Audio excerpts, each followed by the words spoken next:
अस्सलाम वालेकुम जी। Morning with धरती में मां तव्हांजी होस्ट ऐं दोस्त अज़रा ख़ान। कीअं आहियो? सभु ठीकु आहियो? उमेद कयूं था ठीकु हूंदव ऐं अॼु जो सुबुह जेको आहे तव्हांजो जेका शुरूआति आहे तव्हांजी सुबुह जी उहा सुठी थी हूंदी। त हाशिम खे सलाम कंदासीं। अस्सलाम वालेकुम। वालेकुम कीअं आहियो? ठीकु आहियो? अल्हम्दुलिल्लाह बिल्कुलु ठीकु, ज़बरदस्त फिटफाट।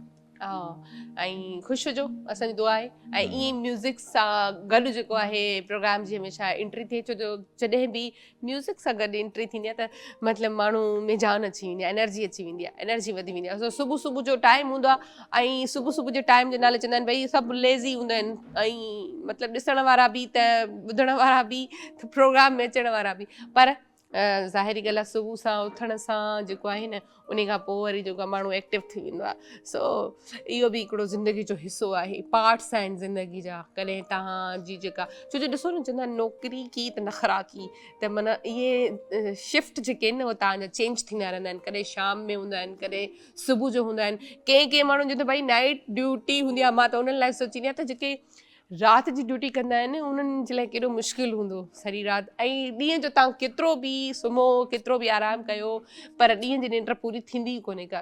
राति जी निंड त ज़ाहिर ॻाल्हि आहे ई राति निंड जे लाइ खलकी वई आहे साईं जे तरफ़ां। सो बहरहाल असां सुबुह सां उथंदा आहियूं हाणे सवेर, माना छा चवंदा आहिनि इहो पंहिंजो सतोरा ॿार थी विया आहियूं। सतोरा ॿार सिंधी में चवंदा आहिनि न, असां हाणे सतोरा ॿार थिया आहियूं। सुबुह जो सवेर उथंदा आहियूं, वरी उन खां पोइ थोरो घणो नाश्तो वग़ैरह कंदा आहियूं। असांजी डिक्शनरी में नाश्ते जो नालो ई कोन हुयो, हाणे नाश्तो जेको आहे थोरो एड थी वियो आहे, घणो न पर थोरो थोरो।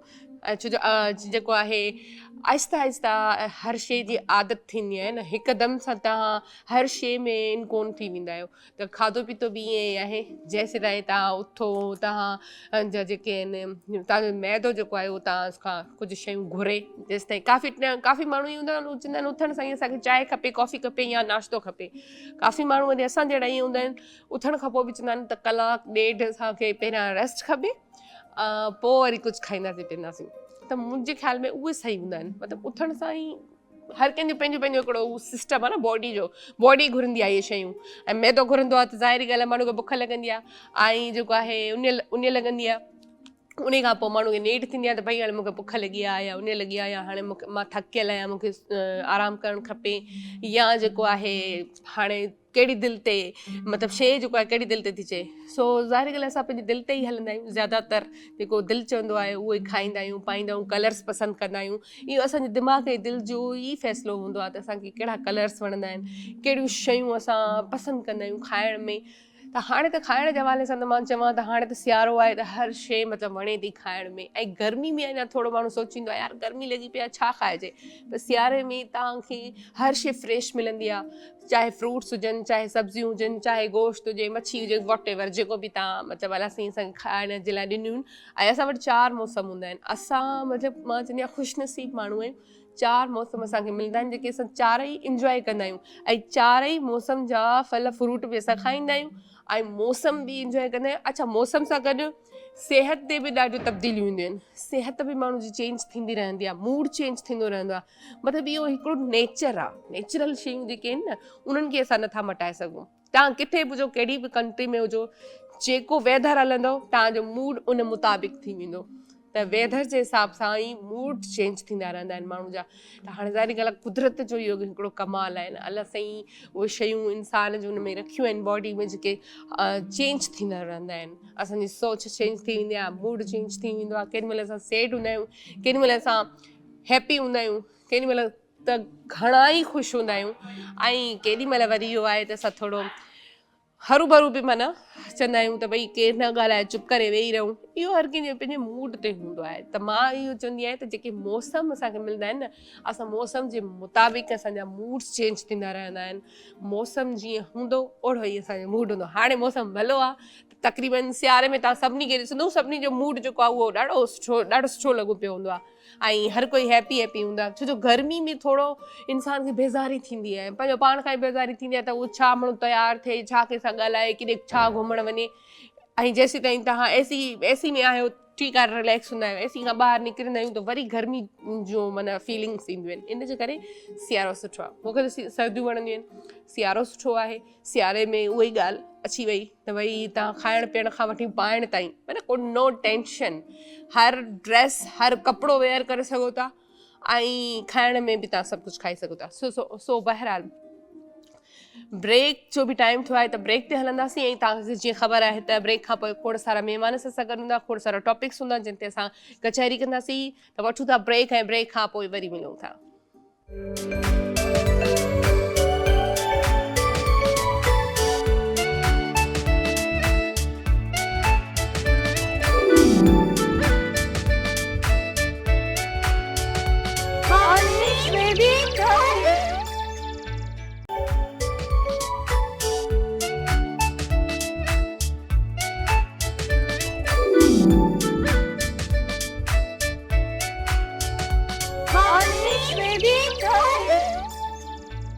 वेलकम बैक जी, एक दफ़ो ॿीहर तव्हां सभिनी खे भली कार कयूं था मॉर्निंग विद धरती में। ऐं जीअं त तव्हां ख़बर आहे असां जीअं ई वापसि ईंदा आहियूं पंहिंजो ब्रेक तां त असां वटि खोड़ सारा महिमान हूंदा आहिनि।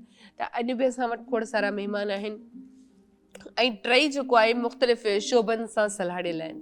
त मतिलबु जॾहिं बि असां वटि मुख़्तलिफ़ शोबनि जा महिमान ईंदा आहिनि त पोइ मुख़्तलिफ़ टॉपिक्स असांखे मिली वेंदा आहिनि ॻाल्हाइण जे लाइ। सो अॼु जेके महिमान आहिनि उहे बि हमेशह स्क्रीन ते तव्हां ॾिठा आहिनि, ॿुधा आहिनि ऐं कंहिं तारीफ़ जा मोहताज कोन्हनि के। जेको आहे मुंहिंजे हेॾा लेफ्ट साइड ते जेके वेठियूं आहिनि उहे तमामु सुठी हिकु एडवोकेट ऐं पहिरीं त तमामु सुठी शख़्सियत ऐं उन खां पोइ ॾिसो जॾहिं बि असां कंहिं वकील खे ॾिसंदा आहियूं न ऐं उनखे ॾिसंदा आहियूं त कहिड़े तरीक़े सां पंहिंजो कमु थो करे ऐं स्पेशली जॾहिं उहा काई लेडी हुजे त मतिलबु जेके छोकिरियूं आहिनि उन्हनि जी बि हिमत अञा वधीक थी वेंदी आहे, हिमत अफ़ज़ाई थींदी आहे त भई हू करे सघे थी त असां छो नथा करे सघूं। त असां सां गॾु आहे रुमेसा एहसान। असां सभ खां पहिरियां त उन्हनि खे वेलकम कंदासीं और पाण एडवोकेट आहिनि हाई कोर्ट में, उन्हनि खे वेलकम किया। अस्सलाम वालेकुम। वालेकुम सलाम। कैसी हैं आप? ठीक ठाक? बिल्कुल ठीक, आप कैसी हैं? मैं बिल्कुल ठीक। आपको वेलकम करते हैं अपने प्रोग्राम में। अच्छा, उनखां पोइ सेकेंड ते जेके आहिनि उहे बि के तारीफ़ जा मोहताज न आहिनि। हमेशह तव्हां उन्हनि खे ॾिठो आहे ऐं हमेशह उन्हनि खे ॿुधो आहे, पसंदि कयो आहे ऐं हमेशह जॾहिं बि असांजे प्रोग्राम में ईंदा आहिनि त खोड़ सारी कचहरी थींदी आहे, चिटचेट थींदी आहे, ईअं लॻंदो आहे माना ॼण त कोई बसि 16 साल जो छोकिरो अची वियो। हाणे चवंदो मां आहियां 16 सालनि जो छोकिरो। सो तमामु सुठा असांजा एक्टर ऐं तमामु सुठा इंसान ऐं सीनियर असांजा ऐं असां उन्हनि खे वेलकम कयूं था। मोहम्मद अली ईसानी साहिबु असां सां गॾु आहिनि। अस्सलाम वालेकुम। अस्सलाम वालेकुम। वालेकुम सलाम। थैंक यू धरती TV and thank U Azra, तव्हांजी महिरबानी। कीअं आहियो? ठीकु आहियो? वेलकम कयूं था तव्हांखे। अल्हम्दुलिल्लाह अल्हम्दुलिल्लाह। ऐं उन खां पोइ वरी जेको आहे मुंहिंजे राइट साइड ते जेके वेठा आहिनि उहे बि के तारीफ़ जा मोहताज न आहिनि। उन्हनि खे बि तव्हां खोड़ सारे प्रोग्राम्स में ॾिठो आहे, खोड़ सारे टॉपिक्स ते ॻाल्हाईंदे ॾिठो आहे।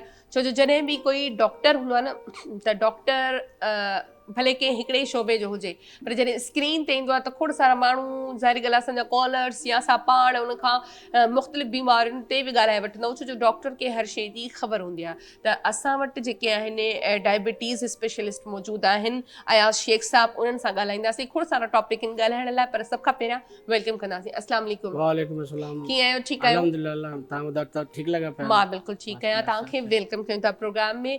अच्छा, जीअं तव्हां सभिनी खे ख़बर आहे त असां वटि महिमान अची चुका आहिनि ऐं हाणे असां पंहिंजी कचहरी जेका आहे स्टार्ट कंदासीं।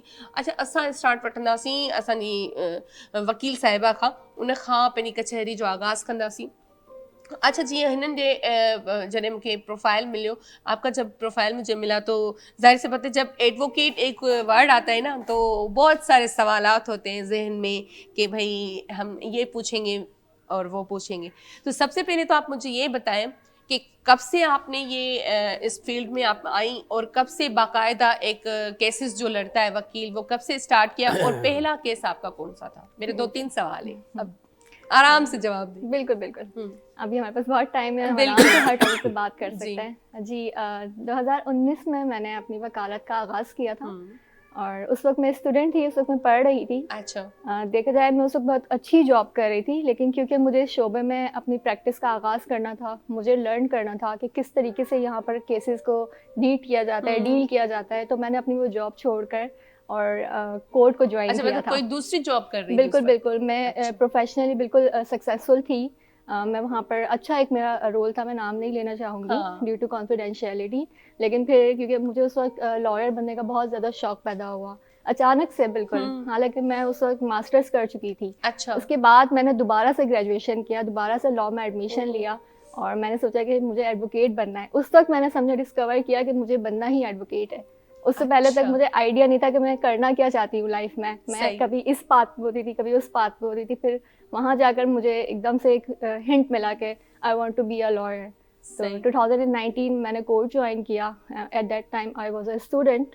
तो मैं स्टूडेंट के तौर पर वहाँ पर जाकर प्रैक्टिस कर रही थी। 2021 से बाकायदा मुझे लाइसेंस मिला और मैंने अपने केसेस को डील करना शुरू किया। तो सबसे पहला जो आपने केस डील किया वो कौन सा था? मेरा सबसे पहला केस जो मैंने अपने सीनियर के साथ डील किया हाँ। था वो एक सिविल केस था। सिविल केस में हम लोग प्रॉपर्टी के मोस्टली इश्यूज को डील करते हैं। तो वो एक प्रॉपर्टी का कोई डिस्प्यूट था दो पार्टीज के दरमियान। तो उस केस के अंदर मैंने अपने सीनियर को असिस्ट किया था। अच्छा, अभी जो भी आपको केसेस मिलते हैं मतलब जैसे वुमेन राइट्स हैं, साइबर हिरासमेंट है, या जो भी चीज़, जो भी बहुत सारे केसेस होते बिल्कुल हैं, बिल्कुल। तो अभी आप खुद डील करती हैं या अपने सीनियर्स की हेल्प लेती नहीं हैं? नहीं नहीं, अल्हम्दुलिल्लाह उनके साथ रहकर उनकी गाइडलाइन में इतना अब मैंने सीख लिया है कि अब मैं अपने केसेस इंडिविजुअली और इंडिपेंडेंटली अब मैं डील कर सकती हूँ और अब डील करती हूँ। लेकिन वकालत एक ऐसा सफ़र है कि जहाँ पर लर्निंग कभी भी एंड नहीं होती है। हाँ। नए नए लोगों के इश्यूज पैदा होते हैं, नए नए टॉपिक्स जन्म लेते हैं। तो हाँ। ये है कि हमारी लर्निंग डे टू डे चलती रहती है। चलें, ठीक जी। है। सो बहरहाल असां सां वकील साहिब गॾु आहे, हुननि सां बि खोड़ सारी कचहरी अञा कंदासीं। ऐं हिन डॉक्टर साहब बि गॾु आहिनि, मोहम्मद अली साहब बि गॾु आहिनि, त गॾियल कचहरी कंदासीं। अच्छा, डॉक्टर साहब खां अॼुकल्ह पुछंदासीं। डॉक्टर साहब, हूअं त ज़ाहिरी ॻाल्हि आहे डायबिटीज़ त आम जाम बीमारी थी वई आहे, जंहिंखे ॾिसो काई उनजी उमिरि ई न आहे, उमिरि ॾिसे ई नथी आहे बीमारी, हर कंहिंखे थी वञे।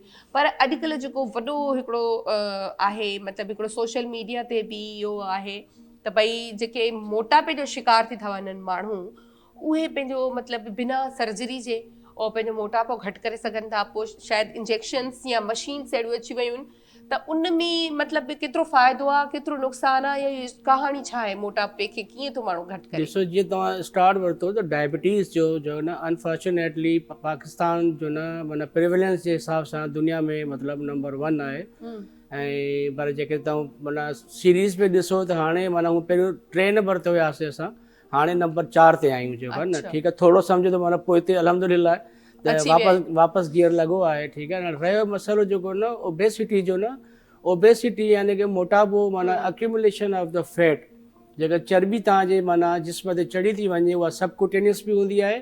ऐं जेके असांजा विसरास हूंदा आहिनि माना जेके जीअं अंदरि लिवर थी वियो, माना किडनीस थी वियूं, इंटेस्टिन थी विया, उन जे मथां जेका माना चर्बी चढ़ी वेंदी आहे न, उनखे असां माना जो कनि माना ओबेसिटी जो माना उहो चवंदा आहियूं। नालो ठीकु आहे न। ॾींदा, हा, सही। हाणे जीअं तव्हां ॿुधायो त माना मुख़्तलिफ़ ट्रीटमेंट जा मोडलिटीज़ आहिनि। हिकिड़ो जेको तव्हां ॿुधायो था न त मशीन जे ज़रिए जीअं हाइफू मशीन्स हा, वग़ैरह आहिनि। बिल्कुलु। ठीकु आहे। अॼुकल्ह जेकी माना ट्रेंड सॼी दुनिया में हले थो पियो, इवन उन इंजेक्शन्स जो रेवेन्यू एतिरो दुनिया में माना थी वियो आहे जो असांजे पूरे पाकिस्तान जो बि रेवेन्यू न आहे। सिर्फ़ु उन इंजेक्शन जी जेको आहे न कंपनीज़ एतिरो माना जेको आहे न पैसो माना ठाहिनि थियूं पियूं। हाणे उहे उनजो जेको मोड ऑफ एक्शन आहे उहो माना जेको आहे ॼण हफ़्ते में हिकिड़ो दफ़ो इंजेक्शन लॻे थी पई। ठीकु आहे। सपोज़ कयो तव्हांजे जेकॾहिं 100 kg वज़न आहे न, त तव्हां माना 20 to 22% माना त 22 किलो जेको आहे न 6 खां 8 महीननि या साल जे अंदरि तव्हां माना जेको आहे न घटाए सघो था पिया। अच्छा डॉक्टर साहब, जी तव्हां ॻाल्हि कई त इंजेक्शन आहे बाक़ाइदा, ऐं माण्हू लॻाराइनि बि था। जीअं असां साइड इफेक्ट जो सवाल कयोसीं, त ज़ाहिर ॻाल्हि आहे जॾहिं इंजेक्शन लॻे थी त उनजो असरु पूरी बॉडी ते थो वञे। ठीकु सही आहे। आहे। पर काफ़ी असां अहिड़ा मरीज़ ॾिठा आहिनि, उहो बि तव्हां थोरो ॿुधाइजो, त काफ़ी असां अहिड़ा मरीज़ ॾिठा आहिनि जंहिंजी पूरी बॉडी जेको आहे उहो माना मोटी न हूंदी आहे। ही शयूं मोटियूं हूंदियूं आहिनि, या थाए मोटियूं हूंदियूं आहिनि, या मतिलबु लेग्स मोटा हूंदा आहिनि, त पोइ बॉडी ते त पूरी इंजेक्शन असरु कंदी न, त उनजो पोइ साइड इफेक्ट आहे? ॾिसो, माना जेको आहे न इलाही माण्हुनि जो अॼुकल्ह जेके न असांखे खोड़ पेशेंट्स अचनि था, असांखे बि इंजेक्शन्स लॻाइणियूं आहिनि न, वज़न घटि कराइणो आहे। हिन जी हिकिड़ी क्राइटेरिया आहे न, जेकॾहिं तव्हांजो बॉडी BMI माना बॉडी मास इंडेक्स जेकॾहिं 30+ आहे त you are the real candidates for that injections न। जेकॾहिं तव्हां ओवरवेट बि आहियो न, सपोज़ कि नॉर्मल असांजो ओवरवेट 25 kg आहे BMI जे हिसाब सां। ठीकु आहे। त उहो जेकॾहिं उन में तव्हां आयो, तव्हां इंजेक्शन्स नथा लॻाराए सघो। तव्हांजी हिकिड़ी कोई बि कोमॉर्बिडिटी हुजे, if you are pre diabetic या डायबिटिक या हाइपरटेंसिव आहियो, त तव्हां उहे जो कनि, ऐं प्लस BMI तव्हांजो मोर देन 30 हुजे, तव्हां उहे इंजेक्शन्स जेके माना लॻाराए सघो था। प्लस माना उहे पेशेंट्स नथा लॻाराए सघनि जंहिंजी फैमिली हिस्ट्री कोई मेड्यूलरी कार्सिनोमा यानी थायराइड जी का कैंसर माना उनजी फैमिली में हले थी पई, या पेनक्रियाटाइटिस आहे, लबलेबे जी काई इन्फेक्शन आहे, ठीकु आहे न, या पिते में पथरी आहे, त उहे पेशेंट्स माना दे आर नॉट सूटेबल या कैंडिडेट्स कॾहिं उन कॾहिं लाइफ में कोई ऑपरेशन करायो हुजे? ऑपरेशन सां न सां फर्क़ु नथो उनजो पए। कोई माना हो न आहे अच्छा जो जीअं फ़र्क़ु। तव्हां ॻाल्हि कई, अच्छा जीअं हाणे माण्हुनि खे इहो ॿुधी करे क्रेज़ थींदो आहे न त यार वेट लूज़ जो इंजेक्शन्स अची वियूं, ड्रिप्स अची वियूं, ऐं ड्रिप्स बि आहिनि हा। जेके मुख़्तलिफ़ लेमन जे नाले सां एस्थेटिक्स अचनि, में हा, लॻाइनि था हा, पिया, हा, हा। त उन्हनि जो छा नुक़सान या जेके फ़ाइदो आहे? उहे इंजेक्शन्स आहिनि उहे टारगेटेड आहिनि, माना जिते जेके आहिनि उहे ओवरऑल बॉडी जो न सपोज करो न पोइ हू तव्हां लॻाइनि त जेके नस में था? न जेके आहिनि माना के त टारगेट सबकोटेनियस लॻाइनि था पिया, ठीकु आहे न, के इलाही माना सबकोटेनियस बि अचनि थियूं ऐं माना नस जे ज़रिए बि अचनि थियूं। हाणे साइड इफेक्ट्स त ॾिसो न, हर शइ जो आहे किथे न किथे कोई न कोई माना अज़ालू करिणो थो पवे, सही आहे न, पर उहे पहिरियों पंहिंजो सॼो होमवर्क कनि, ठीकु आहे न, त मां हीअ जेका हिन जी लाइ शइ ज़रूरी आहे या न आहे, त उन पेशेंट्स खे माना तव्हां उहो यूज़ करे सघो था पिया। जेके हीअ इंजेक्शन्स असां डिस्कस कयूं था, जेके असां GLP चऊं था, हाणे मतिलबु उहा ग्लूकागोन लाइक पेप्टाइड माना असांजे इंटेस्टिन आंड्रे जे अंदरि माना ऑलरेडी हूंदी आहे, त माना साइंसदाननि माना उनखे माना सिंथेटिक तरीक़े सां जो कर उनजो ड्यूरेशन माना प्रोलॉन्ग करे ऐं उनखे माना यूज़ कराइनि था पिया। बेसिकली इहे इंजेक्शन डायबिटीज़ जे लाइ ई जेका आहे ठहिया हुया, जॾहिं डायबिटिक पेशेंट्स खे ॾिनी वयूं त उन्हनि जो माना साइड इफेक्ट में वज़न जेको आहे न किरी पियो, त हुननि वरी हिन चयो त भई त माना ज़बरदस्त माना वज़न किराए बेनिफिट थी, हा। हाणे उन्हनि खे वरी उनखे ई वरी माना हिकिड़े इंडिकेशन करे ओबेसिटी में जेको आहे न इस्तेमालु करणु शुरू करे ॾियो। उहे डॉक्टर बि वॾा सियाणा आहियो तव्हां, डॉक्टर न साइंटिस्ट, साइंटिस्ट बि तव्हां फार्मा सभु कंपनी मिलियल वारा। पाण में बाबा सभु मिलियल हा, सभु आहिनि, मिलियल राइट जुलियल आहे। सो माना जेका शइ नुक़सान ॾिए थी वरी किथे फ़ाइदो थी ॾिए त उन में यूज़ कयो बाबा। सो बहरहाल मोहम्मद अली साहब सां गॾु आहिनि असांजा मोस्ट सीनियर आर्टिस्ट आहिनि, उन्हनि सां बि कचहरी कंदासीं, सर खां पुछंदासीं। सभ खां पहिरियां त ॿुधायो तव्हां ख़ुशि आहियो, ठीकु आहियो, खोड़ सारे टाइम खां पोइ ऐं तव्हां सां मिली आहियां? मां बिल्कुलु ठीकु आहियां, शुक्र अल्हम्दुलिल्लाह।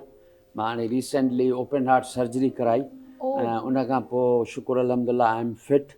ऐं मां बि इलाही ॾींहंनि खां पोइ तव्हांखे ॾिठो ऐं यकीन कयो त तव्हां पहिरियों खां वधीक सुहिणियूं ऐं स्मार्ट थी वयूं आहियो। Thank U. गुड लुकिंग माशाल्लाह, चश्म बदूर, अलाह सी तव्हांखे माण्हू सड़ी विया हूंदा, पची विया हूंदा। न उन्हनि खे ख़ुशि थियणु खपे। You are the television icon ऐं तव्हां जेको आहे सो TV ते अचो था, ऐं इहो हुजणु बि खपे। बिल्कुलु सो ईअं थोरो ई आहे। बिल्कुलु बिल्कुलु। सो इहो तव्हांजो प्यार आहे, मोहबत Thank आहे, you. ऐं तव्हां जी लाइ असांजी दिलि में उहा ई हमेशह जीअं रेस्पेक्ट हूंदी आहे उहा Same here, same ऐं here. सेम। सो बहरहाल अच्छा कोई हाणे तव्हांजी तबियत या कोई सही न हुई, हाणे माशाल्लाह सां सही आहियो, इन खां पहिरीं या हाणे छा सोचो कोई नए प्रोजेक्ट ते कमु करिणो आहे या छा, या को ऑफर वग़ैरह आहे? Thank U very much. कुझु प्रोजेक्ट्स आहिनि जिन ते गुफ़्तगू हले पई ऐं पाइपलाइन में आहिनि, ऐं उन्हनि ते इनशाला वेरी सून उहो कमु थींदो। ऐं बाक़ी मां जेको आहे सो यूट्यूब चैनल ऐं उन ते कमु हले पियो। इन सिलसिले में मां कल्ह बि हिकिड़ी क्लिप जेका आहे सा वीडियो रखी आहे, जेका अफ़गाननि जे हवाले सां आहे, त असांजे सिंध में जेके अफ़गानी कराचीअ मां निकिरी ऐं पूरी सिंध में पखिड़िजी विया आहिनि। पर इहो ईअं लॻो इन में गवर्नमेंट ऑफ पाकिस्तान जेको हिकिड़ो नोटिफिकेशन कढियो हुयो त भई अफ़गाननि खे मुल्क मां निकाले ॾिनी वञे। असांजे मुल्क पाकिस्तान जी हिकिड़ी पॉलिसी हुई ऐं गवर्नमेंट ऑफ पाकिस्तान जी। सो उहे पंजाब मां त तक़रीबन ऑलमोस्ट 100%। अच्छा इन खे कंटिन्यू कंदासीं ॻाल्हि खे, पर जेको आहे ब्रेक जो बि टाइम थियो आहे, त ब्रेक बि ज़रूरी आहे। ब्रेक ते हलंदासीं ऐं ब्रेक खां पोइ वरी ॻाल्हायूं।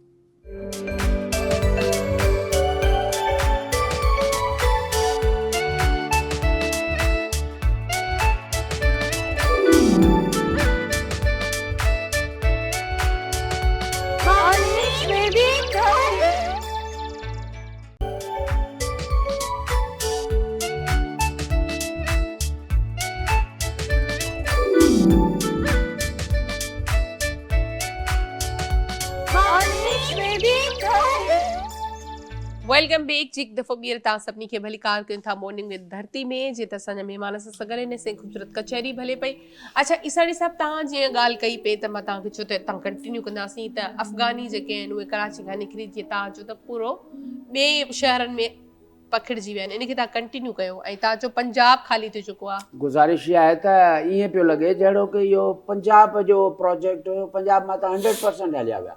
उन्हनि खे न उते पंजाब में जॻह थी मिले, न घर थो मिले, न कारोबार को किराए ते कुझु बि नथो मिले। पर असांजी सिंध में असांजी सिंध में कराची में हिकिड़ी बस्ती उन्हनि ख़ाली कई ऐं उहा हिकिड़ी बस्ती शायदि लॻे थो त ॾेखारण जे लाइ जहिड़ो की उन्हनि ख़ाली कई आहे। अच्छा ऐं उन खां पोइ पूरी सिंध में उन में हैदराबाद लतीफ़ाबाद तव्हांजो हाला काज़ी अहमद ऐं ॿियो सामूंडी पट्टी सॼी में अफ़गानी थी विया आहिनि। पाण खे पठाण सॾाइनि था पर they are Afghanis and they are very much dangerous for Sindh ऐं Sindhi people in the Sindh. ऐं उहा जेको आहे सो उन्हनि खे असांखे जेके असांजा पंहिंजा वॾेरा भोतार खान ऐं कुझु सियासी धुरनि सां वाबस्ता उहे उन्हनि खे सपोर्ट था Support कनि ऐं कनि। उन्हनि जी जेको आहे सो उहा सलाहकार बणिया बीठा आहिनि। मां उन्हनि धुरियुनि खे उन्हनि माण्हुनि खे उन्हनि खे मां चवंदुसि त ख़बरदार थियो ये ऐं अफ़गाननि जी ॿिली आहे जेका रहियो थी करे। अफ़गाननि जी इहा ॿिली आहे जेका म्याऊं म्याऊं करे थी त बाबा इहो छो जो उन्हनि असांजी खे न चओ। स्टूडियो में असांजूं पालियलूं ॿिलियूं जी मतिलबु जी उन्हनि खे जी असां जी उहो न जी कंदव। जी जी जी जी सो मां गुज़ारिश कयां त उन्हनि एॾो आवाज़ सिंधियुनि थो खे उन्हनि धुरनि खे उन्हनि भोतारनि वॾेरनि खे जेके अफ़गाननि जी मदद था कनि ख़ासि करे पुलिस वारनि खे हाँ। SHOs खे मां रिक्वेस्ट कंदुमि त महिरबानी करे उन्हनि जूं लिस्टूं ठाहियो उन्हनि खे वापसि मोकिलियो। इहे अफ़गानी असांजे लाइ वॾो अज़ाब थींदा बिल्कुलु।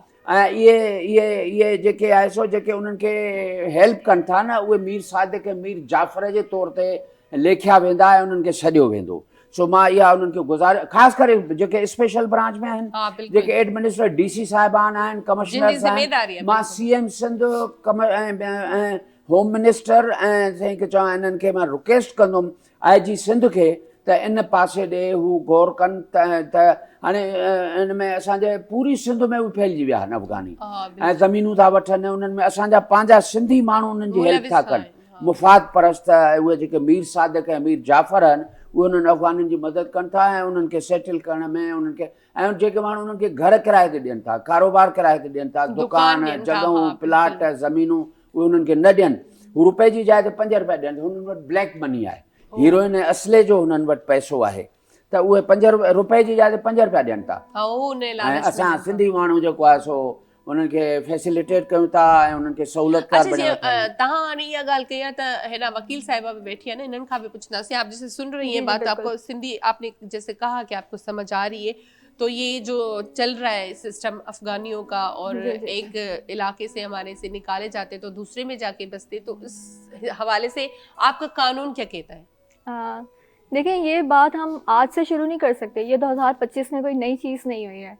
अगर हम देखें तो जब से सोवियत यूनियन का फॉल हुआ था उसके बाद से एक बहुत बड़ा जो सर्च था अफ़गान पॉपुलेशन का वो पाकिस्तान आया। ना सिर्फ पाकिस्तान आया बल्कि दूसरे भी दीगर कंट्रीज़ में उन्होंने अपनी असाइलम लिया, पनाह ली। तो पाकिस्तानी गवर्नमेंट ने उनको इनिशियली वेलकम किया। उसके बाद इनके तमाम जो भी प्रोसीजर है उसको लीगलाइज किया गया। इस वक्त जितने भी अफ़गानी पाकिस्तान में रहते हैं या कराची या सिंध में रहते हैं उनको गवर्नमेंट ने बाकायदा कार्ड्स इशू किए। नहीं लेकिन अब उसकी ठीक पॉलिसी है। चेंज हो गई है बिल्कुल गवर्नमेंट बिल्कुल ऑफ वो पाकिस्तान की पॉलिसी अब कि भाई चेंज हो इनको गई जो है वो लेकिन डिस्पर्स करें और उनको बिल्कुल, निकालें। बिल्कुल उनको 2-3 किस्म के कार्ड्स दिए गए। एक कहलाता है POR कार्ड। POR कार्ड में प्रूफ ऑफ रजिस्ट्रेशन होता है। वो UNHCR अगर आप लोग जानते हैं कि इदारा है वो उनको ये कार्ड दिया करता था। इसके बाद वो लीगलाइज्ड हो गए थे, वो यहाँ पर इंटीग्रेट हो गए थे, यहाँ पर रहने लगे थे। इसके बाद फिर एक और कार्ड देने का सिलसिला शुरू किया। तो देखा जाए तो उनको लीगलाइज करके यहाँ पर इंटीग्रेट किया गया। इसके बाद जाकर जब गवर्नमेंट को यह एहसास हुआ कि अब अफ़गानिस्तान के मामला रूटीन पर आ गए हैं, अब वहाँ पर वो हालात नहीं रहे, वो जंग का माहौल नहीं रहा, ये लोग वहाँ जाकर सर्वाइव कर सकते हैं, तो अब गवर्नमेंट ने ये अपना जो जिसकी बात सर कर रहे और हैं अब वो जाना नहीं चाहते। असल में इसके ऊपर भी बहुत सारी राय हैं। मैं आपको बताती चलूँ, मैं खुद अफ़गान्स के लिए काम करती हूँ। मैं जिस NGO में काम करती हूँ वो खुद रेफ्यूजीज़ के लिए काम करते हैं। हम रेफ्यूजीज़ और माइग्रेंट्स के लिए काम करते हैं। अच्छा। तो हम लोग इस चीज़ को बहुत बारीकी से देखते हैं। अब आप ये इस चीज़ को आप इमेजिन करें कि आपकी 4 जनरेशन एक कंट्री में रही हैं। हाँ। आपने आपके औलाद ने अफ़गानिस्तान का ना नाम सुना ना उसको देखा। आप पाकिस्तान को ही देख रहे हैं, उसी में रह रहे हैं, उसी को सब कुछ समझ रहे हैं और एक दिन आपको you आकर mean you are supporting to the Afghanis? No. अच्छा। I'm talking about the legal opinion. Okay. अच्छा, okay. वो I'm seeing the thing legally. मैं नहीं एक वो आपकी बात सही है लेकिन जैसे इन्होंने कहा कि जी, जी। अभी वहाँ जब उनके मुल्क के हालात जी, सही जी, हो जी, गए जी, तो जी, उनको भी जाना चाहिए जी, और जी, जी, अपनी न्यू जनरेशन को बताना चाहिए कि जी, हम जी, यहाँ जी, के जी। नहीं हैं, हम असल में वहाँ के हैं। इसके ऊपर भी 2 राय हैं। देखिए मैं और आप पाकिस्तान में कराची में बैठकर ये फैसला नहीं कर सकते कि वहाँ पर वो लोग क्या फेस करेंगे, वहाँ की क्या जिंदगी है, वहाँ की क्या सिचुएशन है, वो वहाँ सर्वाइव कर सकते हैं या नहीं कर सकते। उन्होंने वहाँ कभी देखा ही नहीं है, उनको कुछ पता ही नहीं है, ना वहाँ सेटल्ड है, ना उनकी ज़मीनें अब रही हैं, सब पूरा तबाहाली अच्छा का वैसे रहा है। जैसे अभी इनको निकालने का फैसला तभी किया गया है ना कि देखिए अभी उन्होंने हमें एक बंदा पनाह भी दे रहा है और फिर हम बाद में रह के उसका नुकसान भी कर रहे हैं, तो उसके देखिए हिसाब इस चीज से में अगर हम इस चीज की बात करें तो इसके लिए क्रिमिनल लॉज दिए गए हैं। क्रिमिनल लॉ ये कहता है कि अगर मैंने एक ऑफेंस किया है तो मुझे हाँ। अकॉर्डिंगली डील किया जाए, लेकिन मैंने वो ऑफेंस किया था इसका मतलब ये नहीं कि मैं पाकिस्तानी हूँ, मैं अगर उर्दू स्पीकिंग हूँ तो तमाम उर्दू स्पीकिंग को उसी पसे मंजर से लेकिन ये देखा है जाए, कि मैं- वो मैं- तमाम मैं लोग एक ही इसमें कैटेगरी में मैं- फॉल जी, कर जी, रहे मैं- हैं। add on इस तरह Yes, से sir, करें। Being a educator, you are educating the things ना। यस राइट, तो बात यह है कि एक मुल्क की पॉलिसी होती है, बिल्कुल पाकिस्तान की अब ये पॉलिसी है जी जी कि अफगानियों को निकाला जाए। बिल्कुल ये मैं और आप बिल्कुल, नहीं बिल्कुल, चाह रहे। नहीं। गवर्नमेंट ऑफ पाकिस्तान है, उसमें Exactly, हमारी बहादुर फौज भी है, कि वो भी Exactly. कहती है कि जी अफगानियों को निकाला जाए। और हमारे मुल्क जैसी आर्मी मेरे ख्याल में किसी मुल्क की नहीं है, जी जी मैं जो समझता हूँ, बिल्कुल, क्योंकि मैं थोड़ा सा सिक्योरिटी में भी रहा हूँ।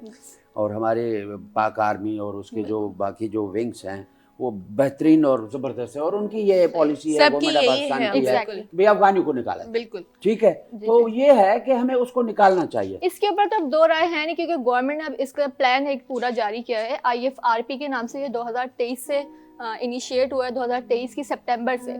इसके ऊपर फेजेस इसमें आए, 3 फेजेस आए, जिसमें फेज बाय फेज जो है वो पहले एक कार्ड होल्डर्स को, फिर दूसरे कार्ड होल्डर्स को, फिर वो उनको इंटीग्रेट कहा गया कि अब अफगानिस्तान में जाकर आप इंटीग्रेट करें। इसको रिपेट्रिएशन कहते हैं कि अब आप वॉलंटरी बेसिस पे हाँ, रिपेट्रिएट बिल्कुल, करें। सही। तो ये तो गवर्नमेंट की पॉलिसी, जाहिर सी बात है, मैं उसी भी को नहीं follow रोकूंगी, करेंगे। आप भी नहीं रोकेंगे। अच्छा, अब डॉक्टर साहब भी बैठे हैं तो डॉक्टर साहब से भी बात करेंगे। ऐं जेको आहे हाणे सभु चाहिनि था, ठीकु आहे, आहिस्ता आहिस्ता सभु हलिया वेंदा अफ़गानी जेके बि आहे। अच्छा डॉक्टर साहब, तव्हां सां जीअं असां इंजेक्शन ते ॻाल्हायोसीं, इंजेक्शन जा जीअं तव्हां फ़ाइदा या नुक़सान ॿुधायो था, त मां तव्हांखे इहो पुछंदमि त जेको हाइफो आहे, मतिलबु अॼुकल्ह डबल चिन खे ख़तमु कराइण जे लाइ या आर्म्स खे ख़तमु कराइण जे लाइ, इहो हाइफो छा आहे? It's a instrument, U can say it's a machine, ठीकु आहे न। त उहो माना जिते जिते माना फैट्स आहे त उनखे माना उते जो करे उहो मशीन लॻायो त माना सम्झ जे हिकिड़ो लेज़र हूंदो आहे न, उन जा रेस ईंदा आहिनि, उहे माना सबक्यूटेनियस फैट्स खे माना बर्न कंदा वेंदा आहिनि, ठीकु आहे न। हा, त एक्चुअली उन जा बि 10-12 सेशन माना जेका न थींदा करण खां रहंदा पोइ फ़ाइदो थींदो। हा। सो बहरहाल मुंहिंजे ख्याल में ब्रेक जो बि टाइम थियो आहे, त अञा इन टॉपिक ते ॻाल्हाईंदासीं, पर जेको आहे वठूं था ब्रेक, ऐं ब्रेक खां पोइ वरी ॻाल्हायूं।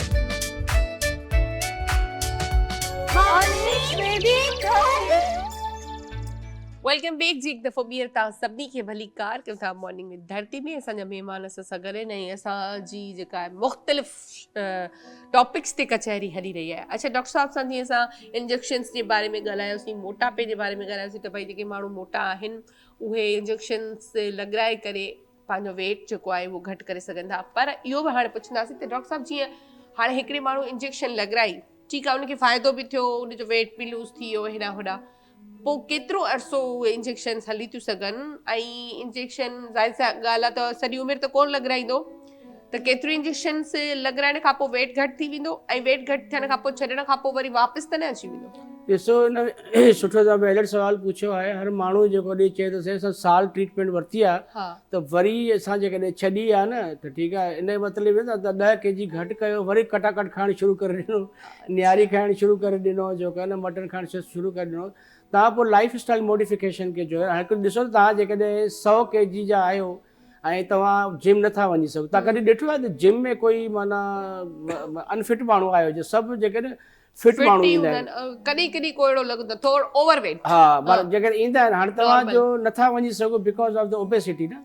जेकॾहिं तव्हां माना हाणे तव्हां 10 kg रिड्यूस कयो आहे न, हाणे तव्हां वञी सघो था पिया न, तव्हां हाणे उनखे मेंटेन कयो। पर हिन में इहो बि आहे, जेकॾहिं तव्हां इंजेक्शन्स यूज़ कयो था पिया ऐं तव्हांजो 10-15 kg घटि थियो आहे, ऐं वरी जेकॾहिं तव्हां हिनखे छॾियो था त अञा थी सघे थो या 5 kg वरी वधी बि वञे, जेको आहे न। हा, पर लाइफ अच्छा, स्टाइल, पर तव्हां जीअं ॻाल्हि कई त लाइफ स्टाइल थोरो माना, या मतिलबु जीअं तव्हां थोरो वात ते कंट्रोल रखो हाँ। या पेट ते। पर मां तव्हांखे हिकिड़ो सवाल कंदमि हाँ, त असां मुख़्तलिफ़ यूट्यूब चैनल आहिनि जिन ते ॾिसंदा आहियूं ऐं तव्हां बि ॾिठो आहे त दुनिया भर में जेके ईटर्स आहिनि जिन खे नालो ॾिनो वियो आहे त भई हू अलाए छा जो छा वेही खाईंदा आहिनि त उन्हनि खे कीअं थो इहो डाइजेस्ट थिए या उहे छो नथा उनजो वेट वधे या उन्हनि खे कॾहिं अटैक कोन पियो असांखे चवंदा आहिनि भई चर्बी खाधसि डेली गोश्त खाईंदो मच्छी खाईंदो दिलि जी बीमारी थी वई हीअं थी वियो हूं थी वियो इहे सभु शयूं आम माण्हू जे लाइ आहिनि उहे अहिड़ो छा था खाइनि जो उन्हनि ते फ़र्क़ु नथो पए। ॾिसो माना जेके न उहे जेके न पंहिंजी कैलोरीज़ किथे न किथे बर्न ज़रूरु कनि था पिया ठीकु आहे न खाइनि इलाही था पर ईअं न त की वेठा आहिनि माना उनजो कोई माना हार्ड वर्किंग आहे किथे न किथे उन्हनि जो कैलोरीज़ जो यूज़ेस जो कनि उहो माना किथे न किथे बर्न कनि था पिया। हाणे हिकिड़ा माण्हू हूंदा आहिनि जीअं असां हार्मोन तो लेप्टिन जेकॾहिं लेप्टिन कंहिं में घटि आहे न त उहो उनखे एॾी बुख लॻंदी वेंदी आहे उहे माण्हू खाईंदा वेंदा आहिनि जेसीं ताईं कोई उनजे थाल अॻियां कोई खसे न तेसि ताईं लेकिन उहो माना खाईंदो वेंदो सही आहे न। उहे असां उनजी टेस्टियूं कराईंदा आहियूं उनमें जेकॾहिं लेप्टिन जी उहो आहे त उन हिसाब सां जो करे माना ॿियो जेको मोटापो थिए थो थायराइड जे करे हाणे जेकॾहिं हाइपोथायराइडिज़म आहे न त उन्हनि जो बि माना इलाही माण्हू ईंदा आहिनि उनखे जेसि ताईं ख़बर ई कोन थी पवे असां एॾो खाऊं बि नथा पर असांजो वज़न वधे थो पियो। पर जॾहिं असां उनजे माना थायराइड प्रोफाइल कराईंदा आहियूं T3 T4 TSH कराईंदा आहियूं त उन में ख़बर पवंदी आहे त भई उनजी जेको TSH आहे 100 ते हलियो आहे उहो बि जो आहे न इट कैन कॉज ओबेसिटी उनजो वरी ट्रीटमेंट अलॻि सां आहे जेसीं ताईं उनखे तव्हां माना थायरोक्सिन ते न रखंदा त उनजो वज़न जेको आहे न माना घटिजंदो न जेको तव्हांजी पॉइंट आहे त माण्हू खाईंदा वञनि था पर उनखे उहो लॻे नथो शायदि पर उहो किथे न किथे पंहिंजी कैलोरीज़ जेके आहिनि उहे माना बर्न कनि था। मतिलबु जीअं हाणे ॾिसो न हिकिड़ो वीडियोस कंहिं ठाहियो त वीडियोस ठाहिण जे लाइ त उन्हनि जी रिक्वायरमेंट आहे भई उन्हनि खे आए ॾींहुं 2 ॾींहं या 1 ॾींहं खां पोइ वीडियो रखिणो ई रखिणो हूंदो अहिड़ो त उहे एतिरियूं शयूं चर्बी वारियूं खाईंदा आहिनि जो ॾिसी करे मतिलबु असां जहिड़ा माण्हू त हू कंदा आहिनि त यार हिननि खे कीअं हज़म थींदो न एक्चुअली थोरी माना हो बि हूंदी आहे ड्रामेटाइज़ बि माना जो कन कंदा आहिनि दैट इज़ नॉट रियल जो न व्लॉग्स जेके हूंदी आहिनि न इहे माना त स्पेशली चाइनीज़ जे हवाले सां ॾेखारींदा आहिनि जे हेॾा हेॾा माना भरे ऐं चाइनीज़ तव्हां ॾिसो केॾा सन्हड़ा स्मार्ट मतिलबु ईअं हूंदा पर इहे एक्चुअली इन सां रियलिटी वारी इशू ऐं ॿियो डॉक्टर साहब मां उन्हनि खे ॾिठो हू थूम खाईंदा आहिनि कची हा त उहा तव्हां खाओ न जेकॾहिं थूम खाओ था अदरक खाओ था त उन सां तव्हांजो वज़न माना जो करे न वधंदो उहे जल्दी शयुनि खे माना जो करे माना न्यूट्रलाइज़ कंदी आहे बर्न कंदी वेंदियूं आहिनि। सही अच्छा हाणे असां गॾु जेको आहे पंहिंजो एडवोकेट साहिबा बि गॾु आहे त असां हिननि खां पुछंदासीं पहिरियां त हिननि खां इहो पुछंदासीं आपसे ये पूछेंगे कि वुमेन राइट्स क्या है। हर किसी को पता है कि हमारी जो ख़वातीन हैं उनको अपने हुकूक जो हैं वो नहीं मिलते सही से तो आपके पास वुमेन राइट्स के हिसाब से कितने केसेस आ चुके हैं और कितने केसेस आपने डील किए अभी तक। जी असल में सबसे पहले तो हमें वुमेन राइट्स को ह्यूमन राइट्स से अलहदा करने की ज़रूरत ही पेश नहीं आनी चाहिए। हमारे यहाँ ये एक बहुत चढ़ता हुआ कॉन्सेप्ट है और हर कोई आजकल बहुत ज़्यादा इस चीज़ का स्लोगन लेकर घूम रहा है वुमेन राइट्स फेमिनिज्म लेकिन सवाल ये है कि ह्यूमन राइट्स की मौजूदगी में होते हुए वुमेन राइट्स के अलहदा से डिस्कस करने की क्या ज़रूरत है। क्या औरत खुद भी बजाते खुद एक इंसान नहीं है? क्या जो हकूक एक इंसान के होते हैं क्या वो एक औरत के नहीं होते हैं? क्या औरत की अलहदा मखलूक है कि जिसके लिए जैसे हम एनिमल राइट्स की तो हम बात कर सकते हैं लेकिन वुमेन राइट्स को हम अलहदा से क्यों डिस्कस करते हैं? जितने भी कवानीन हैं जितने भी लॉज हैं कॉन्स्टिट्यूशन जो भी बात करता है वो जिस तरीके से एक मर्द के ऊपर एप्लीकेबल है बिल्कुल उसी तरीके से एक औरत के ऊपर भी एप्लीकेबल है। बिल्कुल तो जो राइट्स एक मर्द के हैं जो ह्यूमन राइट्स हैं जो फंडामेंटल राइट्स हैं वो मेरे भी उतने ही हैं वो हर खातून के उतने ही हैं। अच्छा आपने अभी तक कितने ऐसे केसेस देखे हैं जहाँ पे आपको लगे कि यार इस केस का रेशो जो है वो सबसे ज़्यादा है? अगर हम फैमिली के पस मंज़र में बात करें या फिर ख़वातीन के पस मंज़र में बात करें तो अभी आजकल आप भी जानती होंगी कि खुला के केसेस में बहुत ज़्यादा हमने देखा है कि बहुत बड़ा रेशो हम देखने को देखते हैं हम कि अगर साल शुरू होता है साल के 1 महीने के अंदर सिर्फ एक कोर्ट में ही हज़ारों की तादाद में केसेस पहुंच जाते हैं। सिर्फ एक कोर्ट का मैं आपको बता रही हूँ जी। तो ये है कि तो ये रीज़न क्या है मतलब क्या बताते हैं कि क्या किस तरह अगर मैं अगर अपनी ऑब्जर्वेशन या अपना एक्सपीरियंस शेयर करना चाहूँ तो मुझे ये लगता है कि अवेयरनेस की वजह से क्योंकि सोशल मीडिया आजकल हर इंसान के हाथ में है हर इंसान एक्सेस कर सकता है हर इंसान अपने राइट्स जान सकता है। इसके अलावा सोशल मीडिया से ज़्यादा अवेयरनेस हम में से हर कोई अब अवेयर है अपने राइट्स जानता है। इसके अलावा जो एक और इसमें फैक्टर है वो फाइनेंशियल इंडिपेंडेंस है। जब मैं फाइनेंशियली इंडिपेंडेंट होंगी तो मैं किसी से डरूंगी नहीं मैं किसी की मोहताजगी फील नहीं करूँगी। मुझे पता होगा कि I can manage my life, I can manage my self, तो मैं अपने लिए स्टैंड ले सकती हूँ। जहाँ पर मेरे राइट्स की वायलेशन होगी मैं वहाँ जाकर सवाल कर लूँगी, मैं वहाँ जाकर क्लेम कर लूँगी कि मेरे साथ ये क्यों हो रहा है, मेरे राइट्स की क्यों वायलेशन हो रही है, और हो सकता है मैं उन वायलेशन के ख़िलाफ़ कोर्ट तक चली जाऊँ। खुला के केसेस में जो हम लोग जो मेन जो फैक्टर देखते हैं, ओवरऑल तो नहीं लेकिन मेनली जो फैक्टर है वो यही है कि ख़वातीन किसी ना किसी तरीके से अब्यूज़ का शिकार होती हैं, हरासमेंट का शिकार होती हैं, डोमेस्टिक वायलेंस आप जानती होंगी उसका बहुत ज़्यादा शिकार होती है।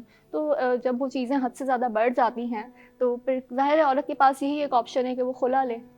सही जी।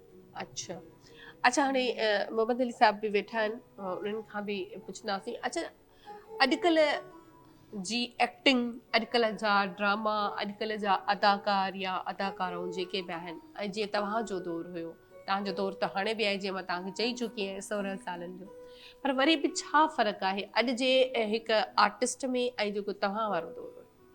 गुज़ारिश आहे त उन ज़माने में PTV हिकिड़ी हुई, उन खां पोइ STN शुरू थी ताहिर ख़ान साहब जी, ऐं असां रिहर्सल्स कंदा हुयासीं, बाक़ाइदे सभु कैरेक्टर्स डायरेक्टर घुराईंदो PTV ते, सभु वेहंदा हुयासीं, जंहिंजो कैरेक्टर हूंदो उहो रिहर्सल कंदा हुयासीं।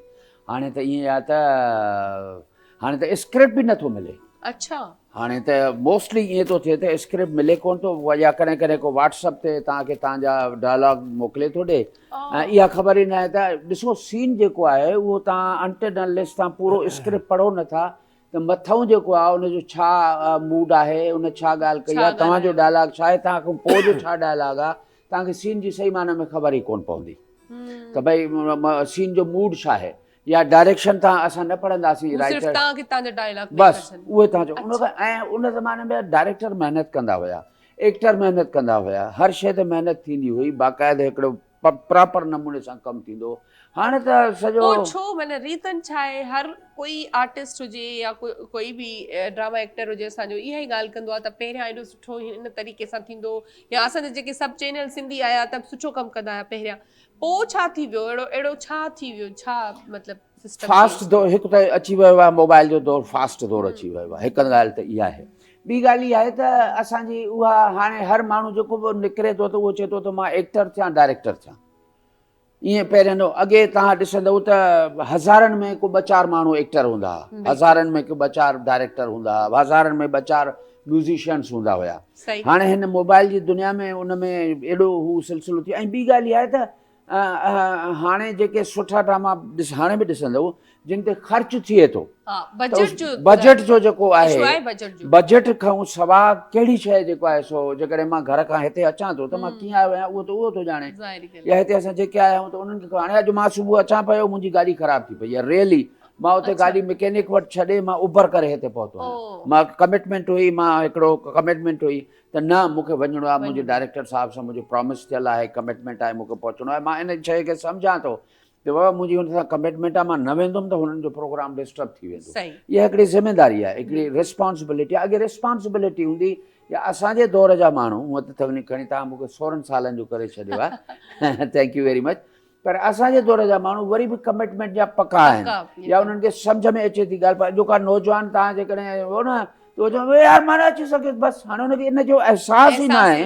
त न अचण सां जेको TV चैनल आहे या सेट आहे या ॿिया आहिनि उहे केतिरो डिस्टर्ब था थियनि, प्रॉब्लम में था अचनि, उहा हुनखे ख़बर ई कोन्हे का। अच्छा हाणे मां इहा बि तव्हांखे चवंदुसि त असां वटि इदारा हुजणु खपनि, इदारा आहिनि कोन प्रॉपरली, इदारा आहे कोन, हिकिड़ो नापा आहे, या हाणे सिंध यूनिवर्सिटी में सिम्पा ठहियो आहे पर उहो बि इफेक्टिव एतिरो कोन्हे को। असांजा इदारा जेके आहिनि उहे लुक बिज़ी डू नथिंग वारो कमु आहे, बजट आहे हुननि जी शो छा टशनबाज़ी लॻी पई आहे, ऐं बसि आर्ट काउंसिल बि त आहे न जी, आर्ट्स काउंसिल ॾिसो, आर्ट्स काउंसिल में बि त हिकिड़ी वॾी जेको आहे सो हुन में तासुब परस्ती थी हले, मां माज़रत सां चवंदुसि त हा येस, उते हिन वक़्तु जेके उते वेठा आहिनि त उहे रुगो पंहिंजनि माण्हुनि खे पिया था हू कनि, तव्हांजे सिंधी आर्टिस्टनि खे उते मेंबरशिप कोन थी मिले। आई एम मेंबर, मां कीअं मेंबरशिप वरिती आहे, मां पुराणो मेंबर आहियां, पर मां कीअं वरिती आहे मेंबरशिप उहो मां थो ॼाणा, पर उते मेंबरशिप तव्हांजे आर्टिस्टनि खे मिले कोन थी। चङा भला रिनाउंड आर्टिस्ट जेके नाले वारा आर्टिस्ट आहिनि उन्हनि जी मेंबरशिप न आहे, ऐं उन्हनि ते मेंबरशिप ते उन्हनि खे ब्लैकमेल कयो थो वञे। बिला वजह। अच्छा, आर्ट्स काउंसिल खे प्रेस क्लब जे हाणे तव्हां उते वेंदव न आर्ट्स काउंसिल में, तव्हां गुलरंग में वञी वेंदव, उते जेके टेबलूं पयूं आहिनि या छा पयूं आहिनि उन ते हथु रखंदव न त उनजे मथे थो खजी अचे उहो। अच्छा, अहिड़े क़िस्म जा इहे जेके पेनाफ्लेक्स आहिनि, पेनाफ्लेक्स उनजे मथां पिया आहिनि, पाणीअ जा कूल। मां आर्ट्स काउंसिल जे सदर खे अहमद शाह खे ख़तु लिखियो जंहिंमें 18, 17, 18, 19 पॉइंट्स मां उन में लिखियूं त हाउ टू इम्प्रूव आर्ट्स काउंसिल। उनमें मां चयो HBM तव्हां ATM मशीन लॻायो, उनमें एम्बुलेंस रखो, उनमें फर्स्ट एड हुजे।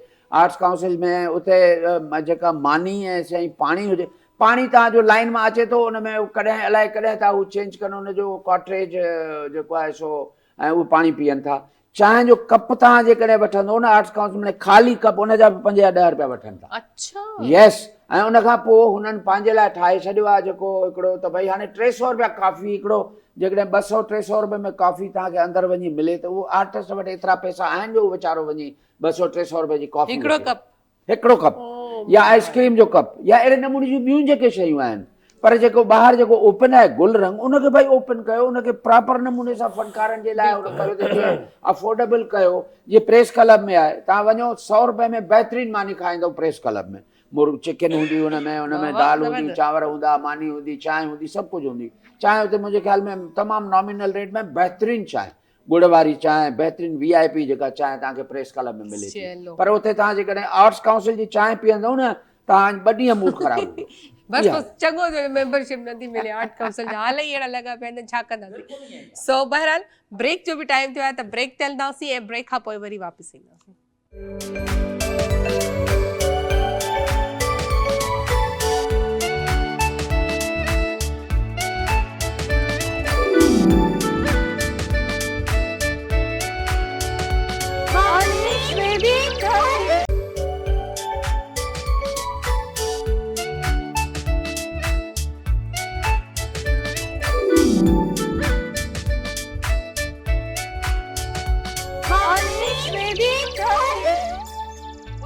हिकु दफ़ो ॿीहर तव्हां सभिनी खे भली कार कयूं था। असांजा महिमान सां सगॾु आहिनि ऐं खोड़ सारी असांजी कचहरी थी वई आहे, पर कचहरी में सभई महिमान मूंसां मुतफ़िक़ हूंदा त कचहरी में म्यूज़िक बि ज़रूरी आहे।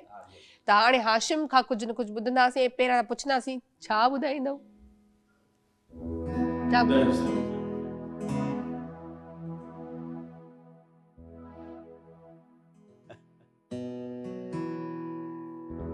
जे रोज़ रुसंदी तो पो मेणा मिलंदा है, मेणा मिलंदा ओड़े पाड़े वारा माण्हू तो तामूं तां खिलंदा।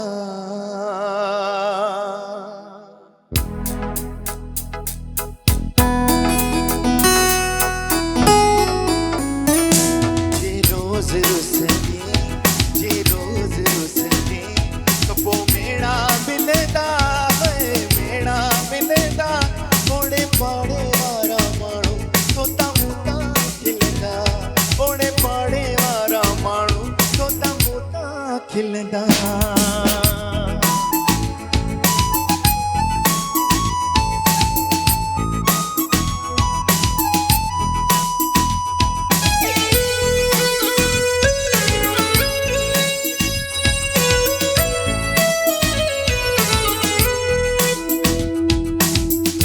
थोरी गालता, थोरी थोरी गालता, थोरी थोरी गालता रुस जानी है, रुस जानी, थोरी थोरी गालता रुस जानी है, रुस जानी, तुझी नौकरी दे भी सजी जिंदगानी, तुझी नौकरी दे भी सजी जिंदगानी। जे रोज़ रुसंदी, जे रोज़ रुसंदी तो पो मेणा मिलंदा है, मेणा मिलंदा ओड़े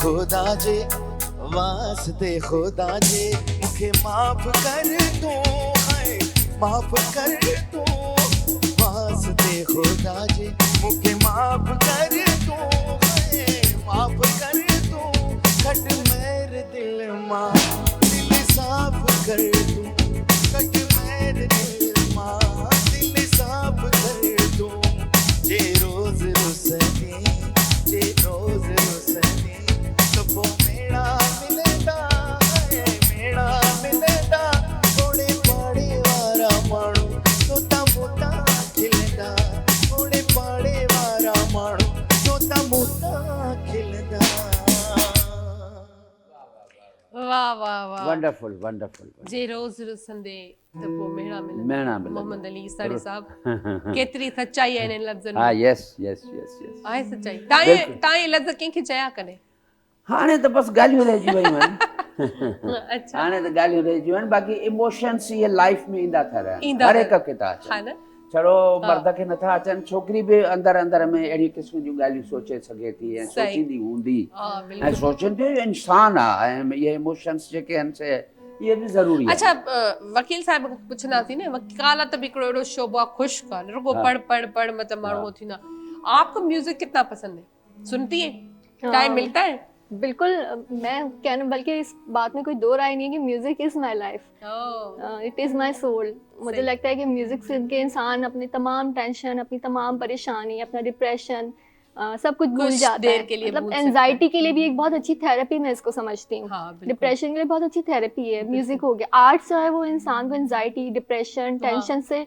थोड़े अरसे के लिए सही लेकिन वो निकाल देता है मैस्मराइज कर देता है तो सही। मुझे खुद को भी म्यूजिक बहुत पसंद है मुझे सुनना भी बहुत पसंद है मैं टाइम निकाल के सुनती हूँ अच्छा। टाइम हो या ना हो आपको वैसे किस टाइप का म्यूजिक मतलब ज्यादा सुनती है मतलब सैड या मतलब जैसे मुझे क्या? क्लासिकल म्यूजिक ज़्यादा पसंद है थोड़ा Classical। स्लो जिसमें अच्छे लिरिक्स हों शायरी अच्छी हो पुराने ख़ास तौर पे मुझे गीत ज़्यादा पसंद है अच्छा। ख़ास तौर पे मोहम्मद रफ़ी साहब ओह। मेरे बहुत फेवरेट हैं इसके अलावा मेहदी हसन साहब की गज़लें जगजीत सिंह साहब इसके अलावा माशा। लता साहिबा अलका याग्निक अभी नए दौर में भी बहुत अच्छे सिंगर्स हैं वो भी सुनती हूँ हाँ। लेकिन जो भी स्लो म्यूज़िक हो मुझे बहुत अच्छा लगता है अट्रैक्ट करता है मुझे अच्छा कभी आपने ऐसा किया है किसी केस की आप स्टडी कर रहे हो और बैकग्राउंड पे कुछ आपने चला दिया जी बहुत बार बल्कि मैं अपनी स्टडी करते हुए भी बहुत बार मैं म्यूज़िक का सहारा लिया करती थी जब मैं फेडअप होती थी मैं कोई ना कोई सॉन्ग सुन के अपने आप को रिफ्रेश करती थी तो इससे ये होता है कि एक बूस्ट कर देता है म्यूज़िक आपको आपके अंदर न्यू एनर्जी आ जाती है फिर से आप जो है वो उस चीज़ के लिए रेडी हो जाते हैं रेडी हो जी, जाए बिल्कुल। अच्छा जैसे अभी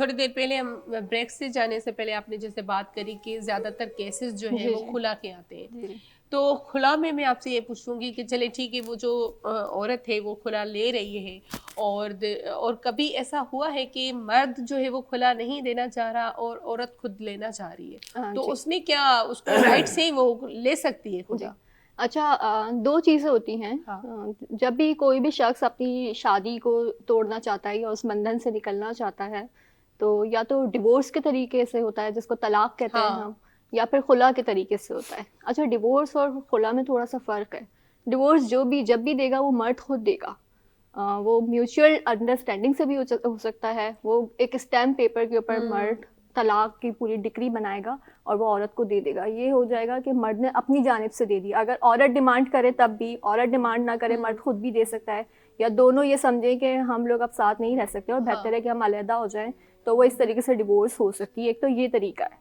दूसरा सही। तरीका है कि अगर मर्द बहुत सारे मर्द हजरात होते हैं वो देने से इनकार कर देते हैं किसी भी वजह की बिना पर तो उस सूरत में औरत के पास ये हक हासिल है कि वो कोर्ट से जाकर खुला का केस फाइल करे अच्छा खुला का केस हमेशा फाइल औरत ही करती अच्छा है इसमें बच्चों का क्या होता है जी फिर? जी देखिए खुला का केस जब फाइल होता है तो उसके साथ साथ एक और केस होता है जिसको गार्डियन एंड वार्ड केस कहा जाता है उसमें ये होता है कि जो भी वालिद या वालदा में से जो भी शख्स बच्चे की कस्टडी क्लेम करना चाहता है वो अदालत के अंदर गार्डियन एंड वार्ड्स का केस दाखिल करता है और फिर अदालत बच्चे की वेलफेयर माइनर की वेलफेयर को देखकर उसकी ज़िंदगी को देखकर कि उसके लिए वालिद बेहतर है या वालदा बेहतर है वो फैसला करती है कि किसको कस्टडी देनी अच्छा। चाहिए जी तो ये दोनों अलग अलग केसेस होते हैं लेकिन दोनों जाहिर सी बात है पैरेलल चलता है वैसे ज्यादातर आपने क्या देखा है कि बच्चा जो है वो माँ की तरफ भेजा जाता है या अपने फादर की तरफ? देखिए इसमें एज फैक्टर जेंडर इसके अलावा दूसरी शादी का अमल दरामद अच्छा, अगर दूसरी बिल्कुल शादी बिल्कुल, उसने की थी। अगर बच्चे की एज बहुत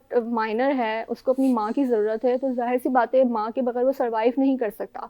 तो कोर्ट इस चीज़ को कंसिडर करती है कि बच्चे को माँ को देना ज़्यादा ज़रूरी है इन हालात में। अच्छा, एक बात जी, आपसे ये पूछूंगी, जैसे एक औरत खुद खुला ले रही है जी, और जी। उसके बच्चे भी हैं, और आपने जैसे कहा कि अगर छोटा बच्चा है तो वो अपनी माँ को ही कोर्ट देगी, जी, जी, जी। तो ज्यादातर माएँ भी चाहती हैं कि हमारे बच्चे हमारे पास रहे, या ज्यादा ऐसा भी होता है कभी कभी मुझे इससे शादी मतलब जान छुड़वा के दूसरी शादी करनी है, तो वो फिर बच्चे को कैसे पालेगी? देखिए, मैंने अभी तक जो अपने एक्सपीरियंस, जो मेरा एक्सपीरियंस हाँ। है, जो मैं देखा है कि माँ ज़्यादातर जो कस्टडी के केसेस क्लेम किए जाते हैं वो माँ की जानिब से क्लेम किए जाते हैं। कि मुझे मिले, जी, जी, मतलब, बिल्कुल, हाँ। क्योंकि अगर हम फितरत भी देखें तो औरत अपने बच्चों को नहीं छोड़ नहीं सकती, छोड़ चाहे वो दूसरी शादी करे या शादी ना करे, ये चीज़ें बात के लिए। बल्कि बहुत सारी औरतें हमने ऐसी भी देखी हैं जो बच्चों की कस्टडी के लिए शादी करती ही नहीं है, पूरी ज़िंदगी वो वैसे ही वो, गुजार हाँ, अपने देती हैं, बच्चों के साथ क्योंकि ही उनको रहती अपने बच्चों की कस्टडी चाहिए होती है। सही। और लेकिन मैं अर्ज़ कर दूँ कि ज़रूरी नहीं है कि बच्चे की उम्र कम होगी तो कोर्ट औरत को ही कस्टडी देगा, ये ज़रूरी नहीं है। ये ज़्यादातर ऐसा होता यही है अमूमन। लेकिन अगर वो औरत बच्चे के लिए ठीक ना हो, बच्चे की वेलफेयर के लिए ठीक ना हो, तो कोर्ट तमाम हालात को देखकर इस चीज़ का फैसला करती है कि बच्चे की माँ को देनी चाहिए या बाप को।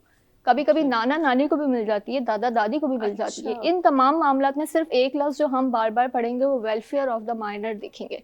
बच्चे की वेलफेयर को देखकर तमाम फैसले किए जाते मतलब हैं। वही बात हो गई ना कि कानून जो है वो सबूत मांगता है, जी, तो बिल्कुल, मतलब ऐसा ही है। सबूत के बिल्कुल। बिना पर वो कोर्ट अपना बिल्कुल, बिल्कुल। फैसला सुनाती है, जी। अच्छा, डॉक्टर साहब खां पुछूं था हाणे वरी त जीअं असां हाइफो जी ॻाल्हि कई, तव्हां खां मां पुछो त हाइफो तव्हां ॿुधायो, वरी असां मोटापे जी ॻाल्हि कईसीं त मोटापे जे इंजेक्शन्स जे लाइ असां वटि केतिरो नुक़सानु ॾेई सघनि थियूं या फ़ाइदो ॾेई सघनि थियूं, पर हर माण्हू खे इहो आहे त हाणे जीअं वाइटनिंग्स इंजेक्शन्स आहिनि या ड्रिप्स आहिनि, त इन जे लाइ बि कुझु टेस्ट कराइण खां पोइ था डॉक्टर्स लॻाइनि, ठीकु आहे, पर उन जे बावजूद बि रिएक्शन थी थो वञे, इन जी वजह छा आहे?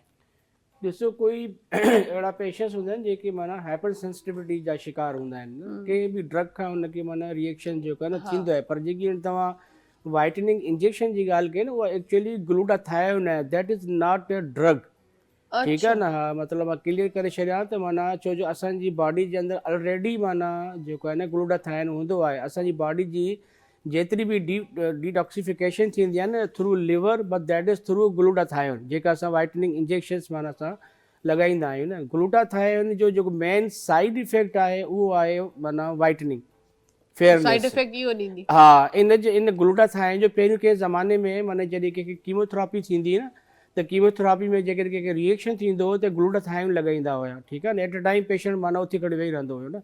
अच्छा, हा, सही आहे न। जो ही लिवर माना जेको आहे न फ्रेंड आहे, जो न सम्झो जेको आहे न, दोस्त आहे हुनजो। हा, लिवर जो माना ग्लूटाथायोन सॼी सफ़ाई बॉडी जी ग्लूटाथायोन कंदो आहे। पर हाणे किन खे घटि हूंदो आहे, जीअं असां एशियन कंट्रीज़ में अची था वञूं, पाकिस्तान, इंडिया, बांग्लादेश, माना जी माण्हू में असांजी जेको आहे न मेलेनिन जो मिक़दार ज़्यादा आहे, ज़्यादा है, ठीकु आहे न। तॾहिं उन निशान वग़ैरह आहे हो चेहरे ते थी हा, अची था वञो, सॼी मेलेनिन आहे, इहो मतलब पिगमेंटेशन। छो?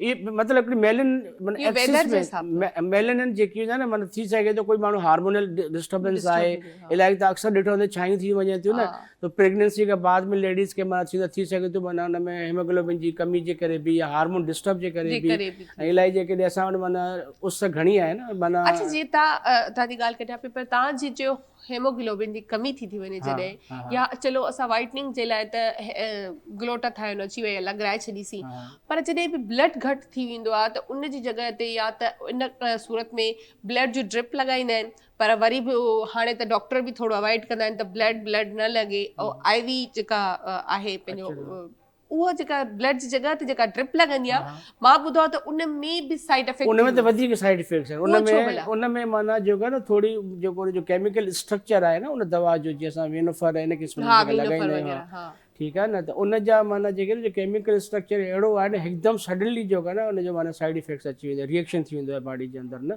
इन खां सुठो आहे जेकॾहिं ब्लड प्रिंट तव्हां लॻारायो था न, पहिरीं क्रॉस मैच करायो, उन जा जेके बि पैरामीटर्स आहिनि उहे तव्हां पंहिंजा क्लियर कयो, उनखे पोइ तव्हां जेको आहे उन सां माना जेको लॻायो त तव्हांजी माना HP पंहिंजी लेवल ते माना अची वञे। जीअं हाणे फीमेल आहे हुन में 13 आहे, मेल आहे हुन में माना 15 to 16 17 ताईं बि नॉर्मल आहे, ठीकु आहे न। तव्हां पहिरियों माना लेवल कराए ऐं क्रॉस मैच कराए, उहो तव्हां जेको सुठो इहो आहे त पंहिंजी जेको माना फैमिली जो कोई मेंबर आहे उहो ॾिए थो त वधीक सुठो, पर पोइ जेकर बिल्कुलु ई न आहे त पोइ ॿाहिरां जेकॾहिं वठे थो त मस्ट माना क्रॉस। त मेडिकल में इहो न आहे छा भला ज़रूरी आहे त असां ड्रिप लॻारायूं या वीनोफर लॻारायूं, इन में इहो ख़तरो बि आहे ऐं ब्लड बि कॾहिं कॾहिं रिएक्शन करे वेंदो आहे, कंहिंजी बॉडी स्वेलिंग करे वेंदी आहे, कंहिंजी ते निशान अची वेंदा आहिनि। टेबलेट्स आहिनि हा, त ठीकु आहे। टेबलेट्स या सीरप्स वग़ैरह न आहिनि, लेकिन जेको न सपोज कयो न जेके तव्हांजो 5 हेमोग्लोबिन थो अची वञे न, त 5 ते टेबलेट एॾो कुझु न वर्थ न कंदी। कंदी, सही आहे न। असांखे इन टेबलेट खे कंडीशन टाइम खपे। हा, माना जेका केतिरी इंजेक्शन जी ज़रूरत पवंदी हिन में, असां तव्हां वीनोफर लॻारायो या पंहिंजी जेको ब्लड लॻारायो, 5 ते तव्हांजी टेबलेट जेको आहे न असांखे, छो जो हुन में पेशेंट खे जॾहिं HP तव्हांजी 5 ते अची वेंदी आहे न, त उहो माना हाइपोक्सिया थी वेंदी आहे, हुनखे ऑक्सीजन जी कमी माना जेको आहे न थी, दिलि जी धड़कनूं तेज़ थी वेंदियूं आहिनि हुनजो पेशेंट जो न। पोइ माना 2-3 पेशेंट त मुंहिंजी लाइफ में अहिड़ा बि ॾिठा आहिनि जेके 3 HP ते न हलनि घुरनि पिया जेको आहे न, उहे चऊं की या त अलाह जा बंदा आहिनि, माना को मौजूज़े ई तौर हलंदा, बिल्कुलु। सो बहरहाल हाणे वरी ब्रेक जो टाइम थियो आहे, त वरी ब्रेक ते हलंदासीं, ब्रेक खां पोइ वरी गॾु।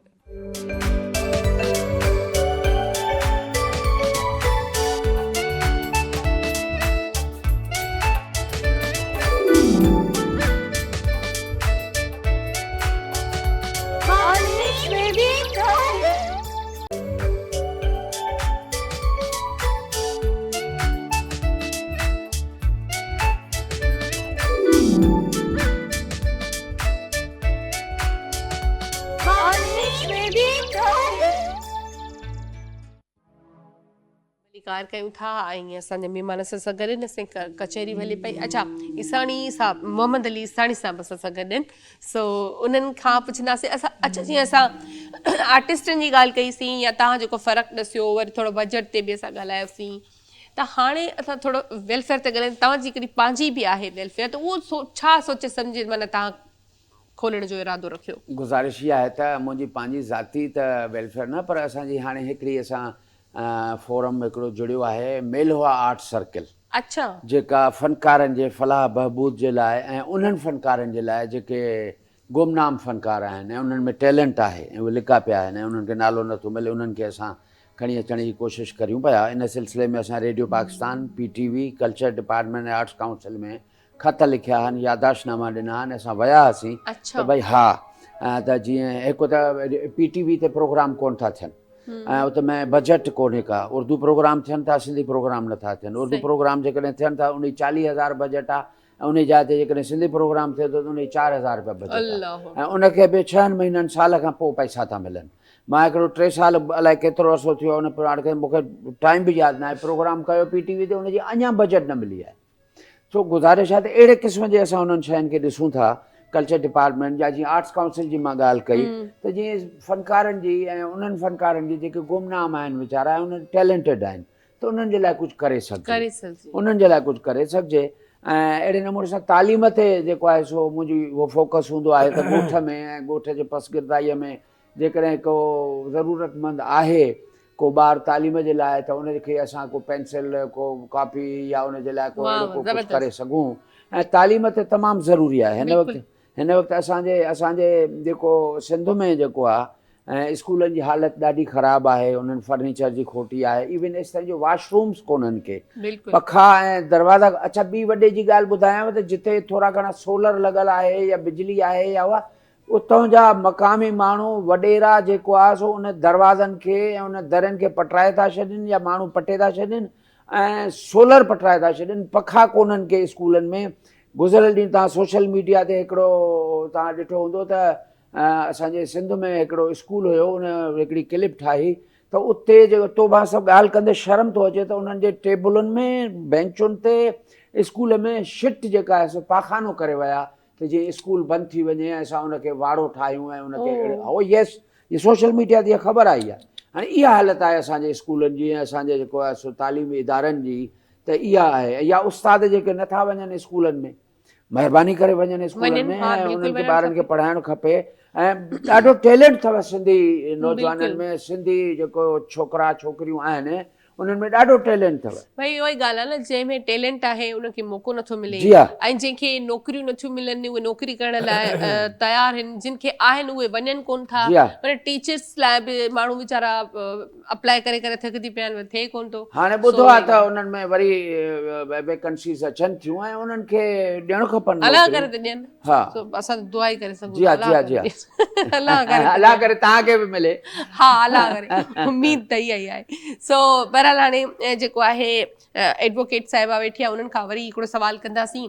अच्छा, आप ये बताएं कि जैसे अभी हमने खुला की बात की, या फिर बच्चों के लिए आपने कहा कि बच्चे जो है वो फिर सारा कुछ देख के ही जज जो है या अदालत वो उस तरफ भेजती है। अगर बच्चा माँ की तरफ आ जाता है तो उसका जो भी खर्चा पानी है वो भी उसका फादर देगा, जाहिर सी बात है, या नहीं? इसमें यह है कि इसके लिए अलग से दरख्वास्तें कोर्ट में लगाई जाती हैं कि बच्चे की मेंटेनेंस के लिए कोई ख़ास रकम मुख्तस की जाए। अच्छा, उसमें भी फिर तमाम चीज़ें असल में देखा कोर्ट प्रूडेंस के साथ चलती है। कोर्ट मैंने बोल दिया कि मुझे 20,000 चाहिए, कोर्ट नहीं दे देगी। मैंने बोल दिया 40,000 चाहिए, कोर्ट ऐसे नहीं दे देगी। कोर्ट में हमें साबित करना होगा कि बच्चे का फादर इतना अफोर्ड कर सकता है, उसका ये सोर्स ऑफ इनकम है, उसकी ये नेचर ऑफ जॉब है, और बच्चे के ये अखराजात हैं। मिसाल के तौर पे वो उसकी हिसाब स्कूलिंग इस रख के काबिल वो है। करेंगे। जी बिल्कुल। हम तमाम चीज़ों को देखने के बाद फिर मेंटेनेंस को कोर्ट डिसाइड करती है।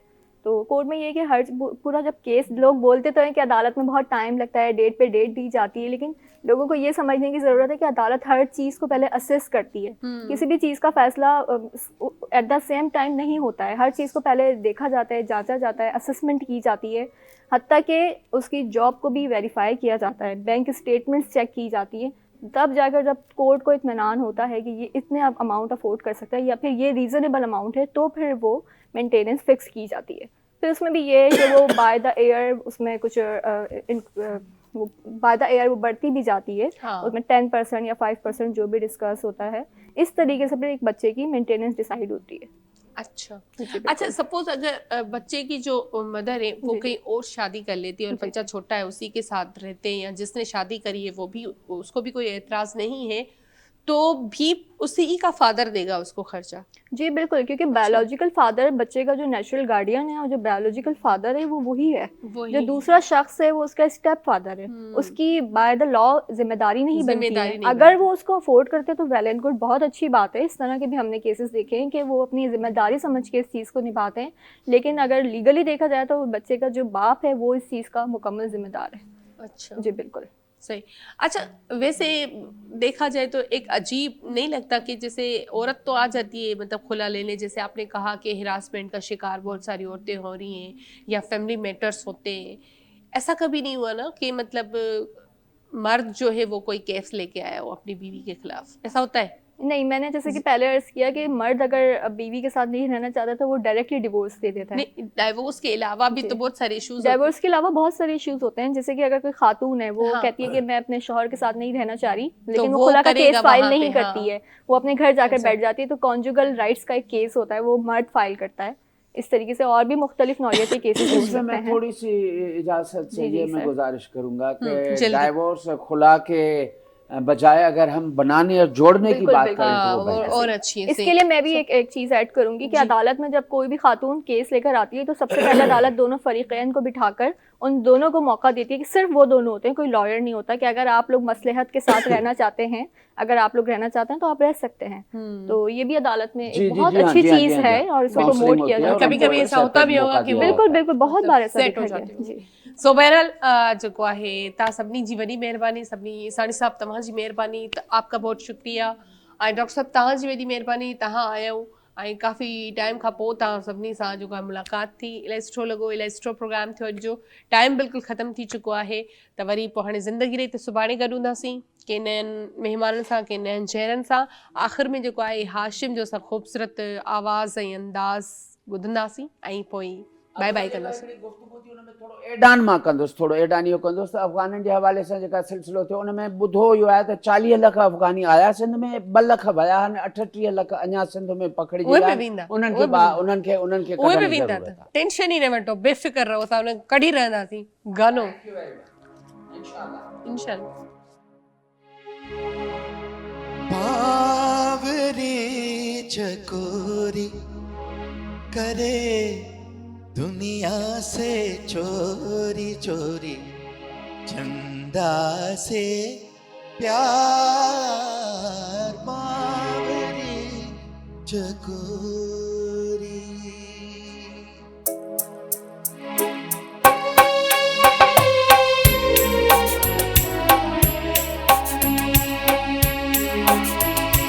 बावरी चकोरी बावरी चकोरी करे दुनिया से चोरी चोरी चंदा से प्यार बावरी चकोरी बावरी चकोरी।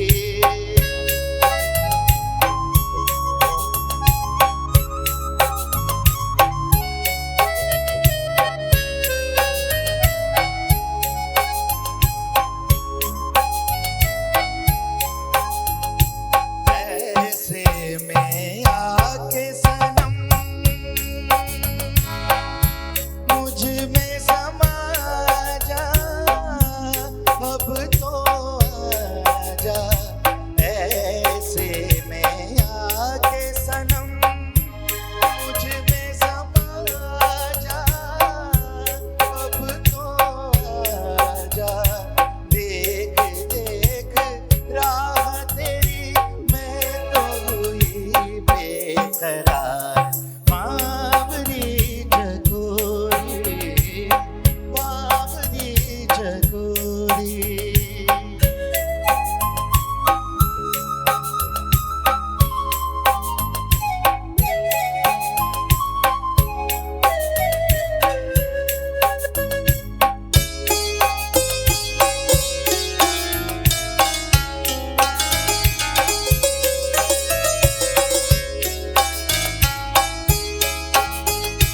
मिल के तुझे दिल में मेरे बजती है शहनाई, झनक झनक नाच उठी अब मेरी तन्हाई। चांद रात ढूंढ के